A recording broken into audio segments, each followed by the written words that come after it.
और अकल्पित घटना हो जाए या ऐसी कोई अवस्था हो जिसमें कोई अर्जेंसी उत्पन्न हो या पशुधन और कृषि जिंसों वाली कीमतों में उतार चढ़ाव जैसी कोई विषय वस्तु हो तो कम से कम 3 मेंबर्स की कमेटी बनाकर नेगोशिएशंस करके धारा 35 और नियम 28 के अनुसार कॉम्पिटिटिव नेगोशिएशंस यानी प्रतियोगी बातचीत की पद्धति से भी उपापन किया जा सकता है।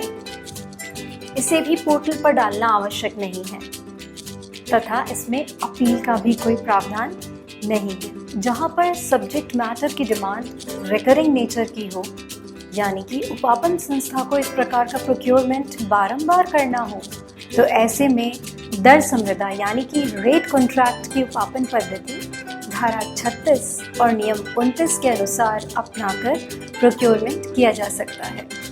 इसको खुली प्रतियोगी बोली या और कोई पद्धति के द्वारा भी किया जा सकता है।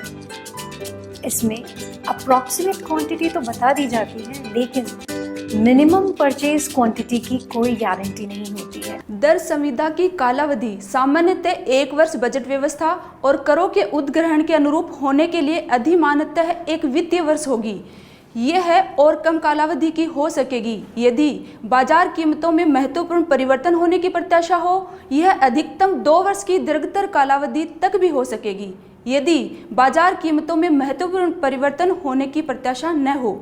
दर संविदा के लिए कालावधि का चयन करने के लिए कारण अभिलिखित किए जाएंगे। ये सुनिश्चित किया जाना चाहिए कि नई दर संविदाएं बिना किसी विलंब के विद्यमान दर संविदाओं की समाप्ति के तुरंत पश्चात प्रभावी हो जाए। यदि अपरिहार्य कारणों से नई दर संविदाओं का तय किया जाना संभव नहीं हो तो विद्यमान दर संविदाएं उसी कीमत, निबंधनों और शर्तों पर 3 मास से अनधिक की कालावधि के लिए बढ़ाई जा सकेंगी। ऐसे मामलों में यह सुनिश्चित किया जाएगा कि दर संविदा के अधीन उपाप्त की जाने वाली उपापन की विषय वस्तु या उसके घटकों की बाजार कीमतें इसी कालावधि के दौरान गिर न गई हो। धारा 37 में राज्य सरकार को यह पावर है कि वह प्रोक्योरमेंट मेथड्स में कोई भी शर्त आवश्यकता अनुसार जोड़ सकती है।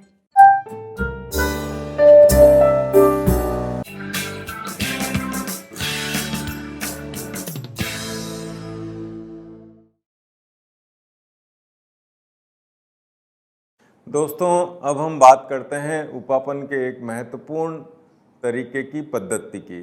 इस पद्धति का नाम है कॉम्पिटिटिव नेगोशिएशन, यानी इस उपापन की विधि का नाम ही है कॉम्पिटिटिव नेगोशिएशन यानी प्रतियोगी बातचीत। हिंदी में बोलें तो प्रतियोगी बातचीत के प्रावधान हमें धारा 35 और नियम 28 में मिलते हैं, सेक्शन 35 एंड रूल 28। ठीक, अब ये कब हम अपना सकते हैं, इस पद्धति को कब अपनाना चाहिए? ये इस पद्धति को आप तब अपना सकते हो जब या तो कोई अर्जेंसी हो, एकदम से अनफोर्सिन कोई इवेंट हो जाए, जैसे मान लो अचानक से प्रधानमंत्री जी की विजिट हो जाए, तब आपके पास उपापन प्रक्रिया के सारी स्टेप्स को अपनाने का समय नहीं होता है, तो फिर आप ऐसा करेंगे कि ये वाली पद्धति अपना लेंगे। मैं आगे बताऊंगा कि इसमें इस पद्धति में क्या क्या छूट है एक तरह से। दूसरा है ऐसे मामले में जहाँ पे कि उन वस्तुओं की कीमत लगातार ऊपर नीचे होती है, जैसे कृषि जिंसों की। आपने मारवाड़ी में कहावत सुनी होगी, रायारा भाव राते गया। मतलब कृषि जिंसों के उत्पाद जो है वो रात को कुछ और होते हैं, सुबह कुछ और होते हैं, लगातार फ्लक्चुएट होते हैं। तो ऐसी चीज़ों की खरीद जब करनी हो आपको, या जैसे मान लो आपको कोई कैटल्स खरीदने हो किसी पशु मेले में, तो भी जाहिर है आज जो प्रोडक्ट बिक जाएगा उसी रेट पे कल मिले ज़रूरी नहीं है। ठीक है, रेट कम भी हो सकती है, ज़्यादा भी हो सकती है। कॉटन सीड्स ले लीजिए, और भी एग्रीकल्चर के प्रोडक्ट हैं। इस टाइप की खरीद में हम कॉम्पिटिटिव नेगोशिएशंस अपनाते हैं। और ऐसा क्यों करते हैं? ऐसा ये जो प्रतियोगी बातचीत की विधि है परचेज की, इसमें खास बात ये है कि एक कमेटी बन जाती है। रूल 3 में जो कमेटी बननी है वो तो आपको बनानी है, जैसी दूसरी पद्धतियों में बनेगी। उसमें 3 मेंबर भी होंगे, ठीक है। वो कमेटी मौके पे जाएगी, एक तरह से स्पॉट परचेज टाइप ही हो गया कि आप वहाँ जाते हैं और उस कमेटी को ही क्वालिटी और प्राइस दोनों सर्टिफाई करना होता है। क्या सर्टिफाई करेंगे कि हाँ, गुणवत्ता जो वो खरीद कर रहे हैं सामान की, उसकी गुणवत्ता अच्छी है और प्राइस वाजिब है। ये कमेटी को सर्टिफिकेट देना पड़ेगा। इसका मतलब उनको सर्वे भी करना है कि मार्केट सर्वे में जो भी आप खरीद रहे हैं वो ठीक हो। मिनिमम 3 मेंबर्स होते ही हैं और जो दरें लेते हैं वो नेगोशिएशन लेते हैं बातचीत से। जैसे ये दुकानदार है, ये दुकानदार है, ये है, इन सब से बात करते रहो, बातचीत कर लो। कमेटी बातचीत करेगी, एक इंडिविजुअल नहीं करेगा, और आप अपनी दर तय कर लोगे, ठीक है। और एक बार जब बेस्ट प्राइस मिल जाएगी तो सेकंड राउंड नहीं चलाओगे आप। जो फिक्स हो गया बेस्ट प्राइस आ गई, उसको आपको वहीं पे ख़त्म कर देना है। यो नहीं सेकंड, थर्ड, फोर्थ, फिर तो कोई एंड नहीं है नेगोशिएशन का। और इसके अंदर क्या खासियत है कि सिर्फ धारा 4 और 11 लागू होती है। धारा 4 आपने पढ़ रखी है, क्या है? उपापन के मूलभूत सिद्धांत, है ना। दक्षता, मितव्यता, पारदर्शिता, टू करप्ट प्रैक्टिसेस को रोकना, है ना। ये सारे जो मूलभूत आधारभूत जो प्रिंसिपल्स हैं वो लागू रहेंगे। और धारा 11 लागू रहेगी। धारा 11 कौन सी? सत्यनिष्ठा की। सत्यनिष्ठा आपकी भंग नहीं होनी चाहिए, कोई बेईमानी बदमाशी आप नहीं करोगे। बस 2 ही चीज़ें लागू है, बाकी सारी जो धाराएं हैं, नियम हैं, इसके अंदर नहीं लागू होते। कौन कौन से? सेक्शन 5 से लेके 10 तक लागू नहीं होता, सेक्शन 12 से 27 तक लागू नहीं होता। इसका मतलब क्या हुआ? आपको इसको SPPP पोर्टल पे भी नहीं डालना है और इसमें अपील भी नहीं हो सकती है। इसलिए ये बहुत लिबरल एक वो मेथड है, लिबरल मेथड है। लेकिन कमेटी वाले जो हैं उनको पूरी एहतियात के साथ इसमें परचेज करनी होती है। आप जानते हैं परचेज के अंदर हमेशा ही अंगुलियां उठती हैं। कुछ भी आप काम करेंगे, कोई भी आप खरीद करेंगे, तो लोग आपको ज्ञान देने वाले, आपकी अकल बघाड़ने वाले 100 लोग मिलेंगे। इसलिए इस मेथड में जब भी जाएं पूर्ण एहतियात के साथ काम करें। स्पेशली प्राइसेस आपकी जो है मार्केट से ज़्यादा ना हो, ये खास तौर पे हमें ध्यान रखने की बात है जब भी हम कॉम्पिटिटिव नेगोशिएशंस पद्धति को अपनाते हैं।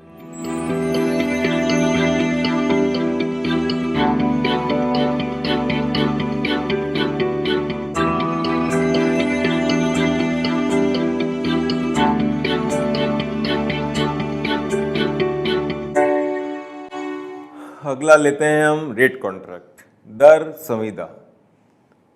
धारा 36 और रूल 29, ठीक है।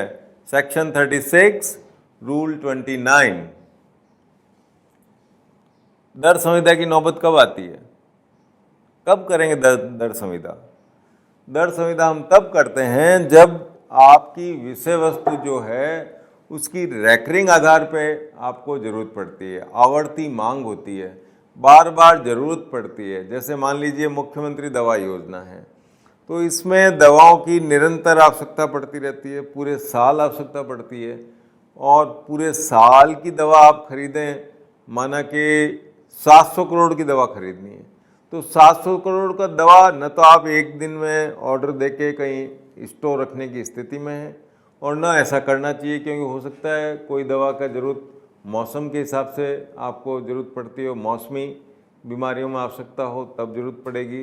तो रैकरिंग आधार पे उसकी खरीद की जाती है। फिर आप 700 करोड़ का ऑर्डर दे दोगे तो आपको एक साथ पेमेंट भी करना पड़ेगा, वो भी इशू आएगा। जबकि आपकी ज़रूरत तो दिसंबर में, जनवरी में, फरवरी में आने वाली है, तो आप साल के शुरू में काय को खरीद के रखो उसको, फिर स्टोरेज की प्रॉब्लम होती है। इसलिए हम क्या करते हैं कि रेट कॉन्ट्रैक्ट की विधि अपनाते हैं। इसमें दर संविदा कर लेते हैं, रेटें तय हो जाती हैं। और आप जो है तयशुदा दर पर लगातार ज्यों-ज्यों जरूरत होती है त्यों-त्यों उसको ऑर्डर प्लेस करते रहते हैं, वो कहलाती है दर संविदा। ठीक है, अब ये है कि इसको कब अपनाएं और कैसे अपनाएं दर संविदा को। देखिए, दर संविदाएं यूजुअली तो खुले बाजार, खुले बोली प्रतियोगिता से ही दर संविदाएं करते हैं, लिमिटेड से भी कभी कभी आप कर सकते हैं। और इसमें जो क्वांटिटी है वो आप अप्रोक्सीमेट क्वांटिटी, जो भी अनुमानित मात्रा है उसके लिए आप दर संविदा कर लेते हैं। और उसके बाद आप कोई भी उसमें क्वांटिटी की गारंटी नहीं देते हैं। मान लो आपने 500 करोड़ 700 करोड़ का टेंडर किया है दवाओं के लिए, मान लीजिए, लेकिन इसमें कोई भी आप सप्लायर को कोई तरह की गारंटी नहीं देंगे कि साहब हम 500 करोड़ का तो खरीद ही लेंगे, ऐसी कोई गारंटी नहीं होती। हम उनको कोई एश्योरेंस नहीं देता। हो सकता है किसी साल में आप 350 करोड़ ही खरीद पाएँ, मान लो टेंडर 700 का किया है 200 ही खरीद पाएँ, ऐसा हो सकता है। इसलिए इसके अंदर आप क्वांटिटी का कोई भी गारंटी आप उनको नहीं देते हैं। ठीक है, रेट कॉन्ट्रैक्ट में सेक्शन 36 और रूल 29 ये प्रावधान किया गया है इस सेक्शन और रूल 29 में कि दर संविदाएं 1 साल के लिए हो सकती है और अधिकतम आप इसको 2 साल के लिए भी कर सकते हो। ठीक है,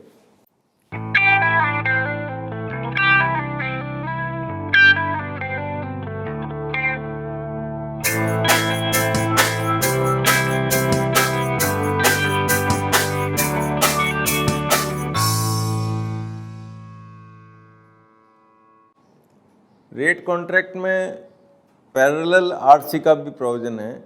एक से आपने कर रखा है तो आपको लगता है कि एक जो संवेदक है वो पूरी आपूर्ति नहीं कर पाएगा, या कोई भी आपका जो प्रिक्योरमेंट का सब्जेक्ट मैटर है वो हो सकता है बहुत ही क्रिटिकल हो, जैसे टीके या और भी कोई जीवन रक्षक दवाइयाँ।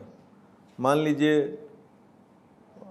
कमेटी को ये फील होता है, ये महसूस होता है कि एक संवेदक उसको समय पे ना दे पाए तो कोई दिक्कत हो जाएगी। तो ऐसी स्थिति में आप एक पैरेलल आरसी भी कर सकते हैं, जो कि पहले से बिडिंग डॉक्यूमेंट में लिखा हुआ होना चाहिए, क्लियर होना चाहिए। जब भी क्वांटिटी काफ़ी ज़्यादा हो उस केसेस में ऐसा ज़रूरत महसूस होती है।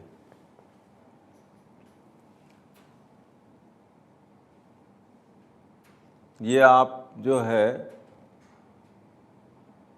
जो भी दूसरे बिडर्स हैं L1 के अलावा उनको काउंटर ऑफर देके उसी रेट पे उनसे भी आप पैरेलल आरसी कर सकते हैं।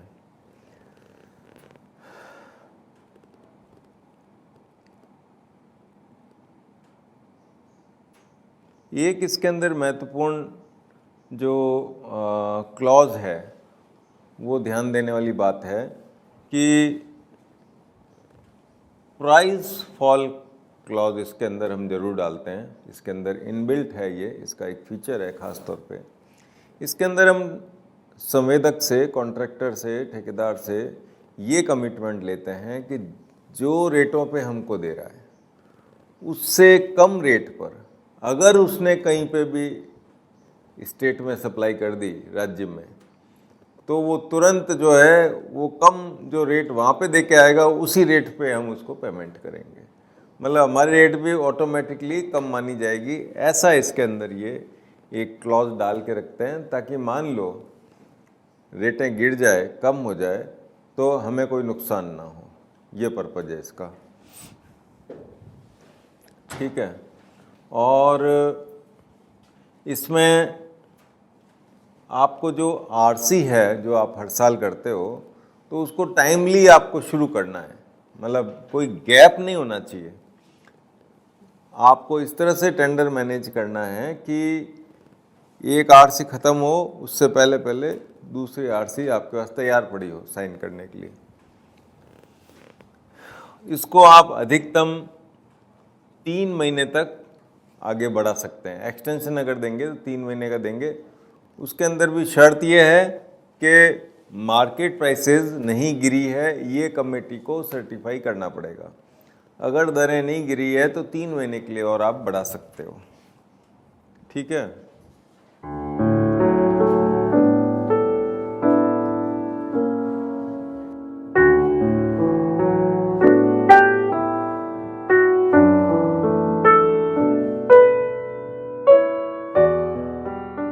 Additional condition for use of method of procurement, section 37। इसका कोई अलग से रूल नहीं है, इसका उल्लेख सिर्फ धारा 37 में मिलता है। कहने का मतलब है कि राज्य सरकार कोई नोटिफिकेशन जारी करके प्रिक्योरमेंट के संबंध में कोई नई शर्तें वगैरह जोड़ने का उपाय कर सकती है, वो जोड़ सकती है। स्टेट गवर्नमेंट में through notification add the condition for the use of any of the method of procurement mentioned. ये जो प्रिक्योरमेंट के मेथड बताए गए हैं एक्ट में, उसमें कोई जोड़ना चाहे सरकार तो धारा 37 उनको इसका पावर देती है। ठीक है।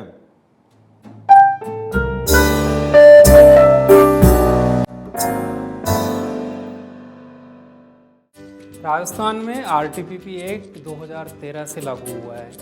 इससे पहले procurement general finance and accounts rules के तहत होता था। उस समय अपील का कोई प्रावधान नहीं था।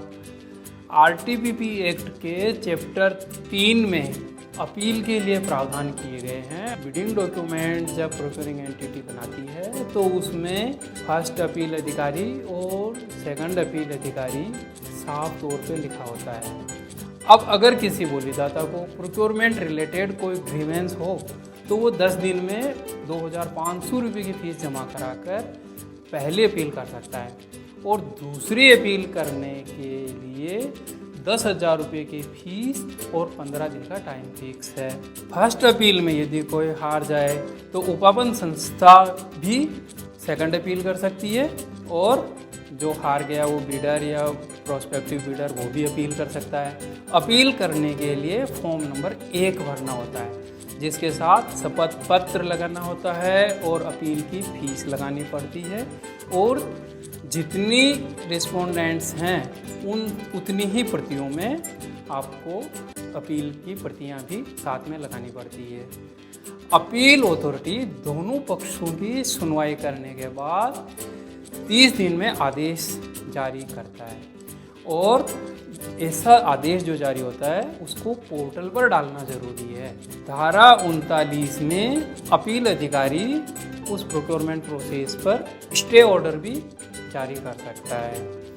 अपील का अधिकार सिर्फ बोलीदाताओं को है और भावी बोलीदाताओं को है और उपापन संस्था यदि प्रथम अपील में हार जाए तो वो भी अपील कर सकती है। धारा 40 के अनुसार धारा 5 में किए गए आवश्यकता के अवधारण, धारा 6 के अनुसार बोली लगाने वालों को सीमित करने का निर्णय और धारा 15 में नेगोशिएशन करने या नहीं करने का निर्णय, धारा 26 में उपापन प्रक्रिया को रद्द करने का निर्णय और धारा 49 के अनुसार गोपनीयता बरतने के लिए गए निर्णय पर अपील नहीं हो सकती है। अपील के ये सारे प्रावधान आरटीपीपी एक्ट के चैप्टर 3 में धारा 38, 39 और 40 में तथा आरटीपीपी रूल्स के रूल 83, 84 और 85 में मिलते हैं।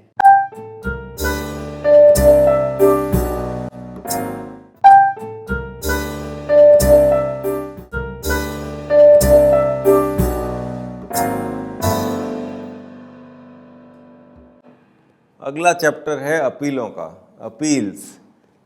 तो ये है आपके सेक्शन 38, 39, 40 यानी धारा 38, 39 और 40 और नियम है 83, 84, 85। 3 नियम है, 3 धाराएं हैं। किसके बारे में? अपील के बारे में।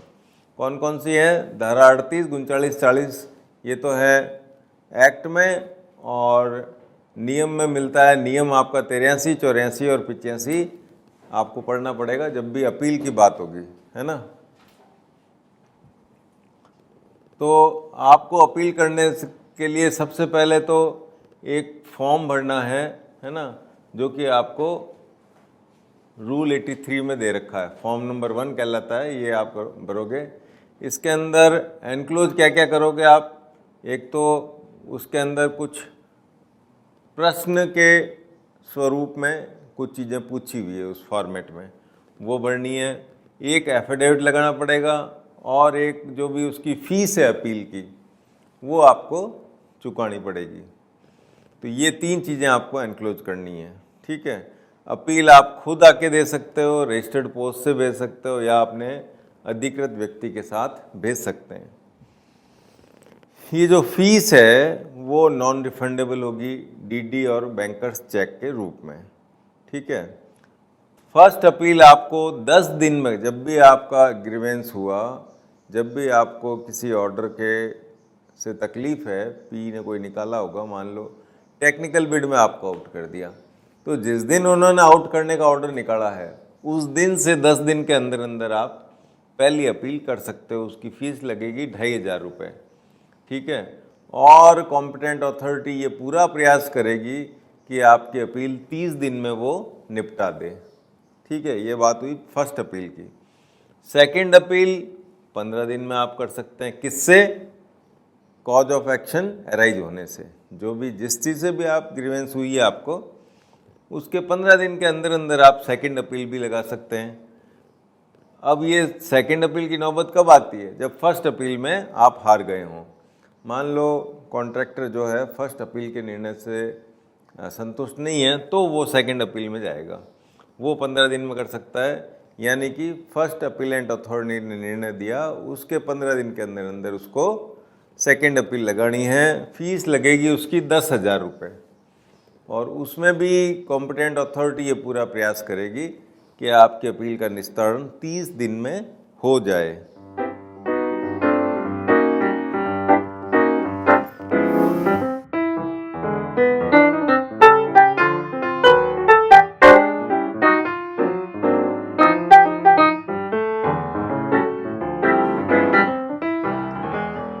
अब देखते हैं अपील के डिस्पोजल का क्या प्रोसीजर रहेगा, ठीक है।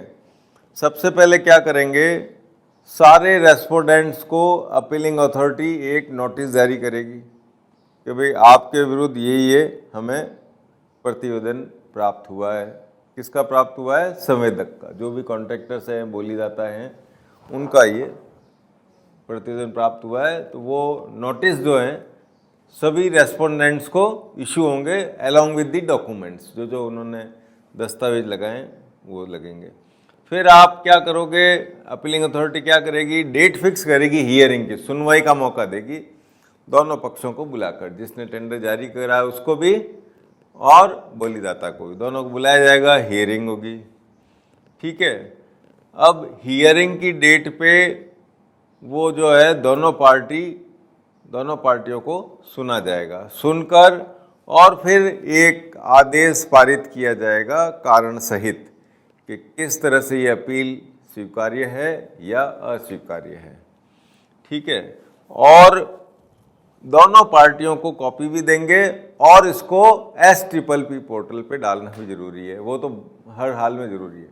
अपील के सारे निर्णय, अपील क्या हुई वो भी डालिए पोर्टल पे, निर्णय क्या हुआ वो भी डालिए, ठीक है। कौन पाबंद करता है? धारा 17 हम पढ़ चुके हैं। धारा 17 पाबंद करती है आपको कि क्या क्या उसमें डालना होता है। तो उसमें इसका भी लिखा हुआ है, अपील के निर्णय भी आप डालेंगे।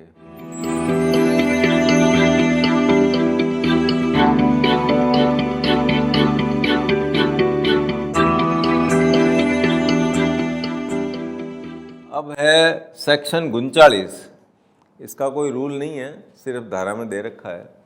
ये कह रहा है कि अगर कॉम्पिटेंट अथॉरिटी को लगे कि कुछ गलत हो रहा है तो वो स्टे ऑर्डर जारी कर सकता है, ठीक है। सेक्शन 13 के अनुसार कॉम्पिटेंट अथॉरिटी स्टे ऑर्डर जारी कर सकती है। अगला देखते हैं सेक्शन 40।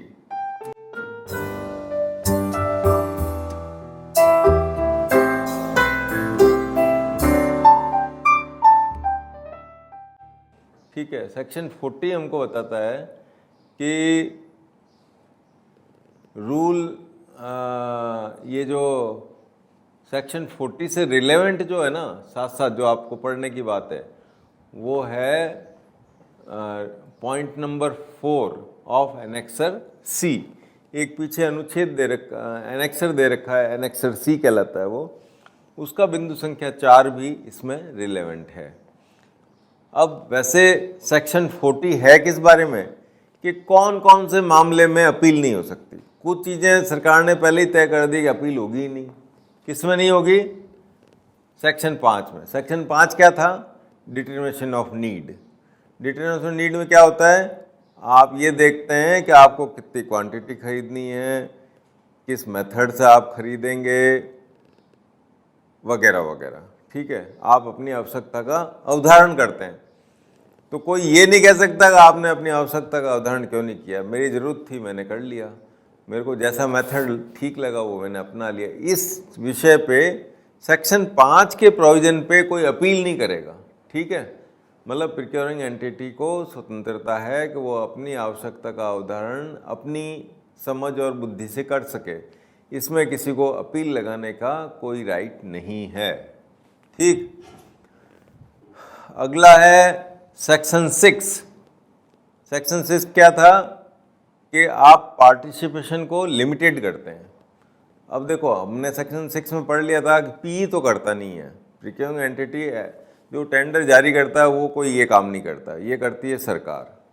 सरकार कैसे करती है? जैसे लघु और मध्यम उद्योगों के लिए उन्होंने 99 आइटम रिजर्व कर दिए, तो इन्होंने क्या करा? पार्टिसिपेशन को लिमिटेड कर दिया है। मतलब कौन भाग लेगा? एमएसएमई लेंगे, तुम नहीं लोगे। बड़े उद्योगों को रोक दिया, इनको इन कर दिया, उनको आउट कर दिया। तो ये किस धारा में करा उन्होंने? सेक्शन 6 में करा है। तो सेक्शन 6 में कोई काम करे तो उस पर आप कोई अपील लगा के वहाँ पंचायती नहीं करेंगे, वो बिल्कुल फ्री है करने के लिए ऐसा। अगला है सेक्शन 15, डिसीजन ऑफ वेदर और not to enter into negotiation. ठीक है, अब पी को ठीक लगे तो वो नेगोशिएशन करे, न लगे तो ना करे। ठीक लग गया तो कर ले, कर लिया तो कर लिया, नहीं करा तो नहीं करा। इस विषय पे कोई अपील स्वीकार नहीं होगी कि साहब नेगोशिएशन क्यों करा, नेगोशिएशन क्यों नहीं करा। इस विषय पे अपील स्वीकार्य नहीं होगी। ये जो दिखा रखे हैं ना, सेक्शन 5, सेक्शन 6, सेक्शन 15, इन मुद्दों पे कोई अपील आ जाए तो आप खाली हेडिंग पढ़ के ही उनको उड़ा सकते हो कि अपील स्वीकार्य नहीं है, क्योंकि एक्ट में ही कहा हुआ है कि इस टॉपिक पे आप अपील मत लगाना। ठीक है, अगला है cancellation of procurement process as per section 26। धारा 26 में जाके हम जब किसी प्रोक्योरमेंट प्रोसेस को कैंसिल कर देते हैं, निविदाओं को रद्द कर देते हैं, तो इस विषय पे भी कोई अपील नहीं हो सकती। ठीक है, रद्द करी तो कर दी उन्होंने, उनको ठीक लगा होगा कारण, उन्होंने कर दी। बिडर्स को कोई इसमें अपील करने का मौका नहीं दिया था, अनुमत नहीं है, अलाउ ही नहीं है। आप अपील कर ही नहीं सकते कि साहब बिड क्यों कैंसिल कर दी, कर दी, उनको कोई कारण लगा होगा, वो आप आरटीआई में पूछ लो, अलग बात है, लेकिन अपीलिंग अथॉरिटी नहीं सुनेगा। फिर आ जाओ section 49, applicability of the provisions of confidentiality under section 49। Section 49 में गोपनीयता बरतने के जो प्रावधान हैं, उन मुद्दों पर भी आप कोई अपील दायर नहीं कर सकते। ठीक है,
है।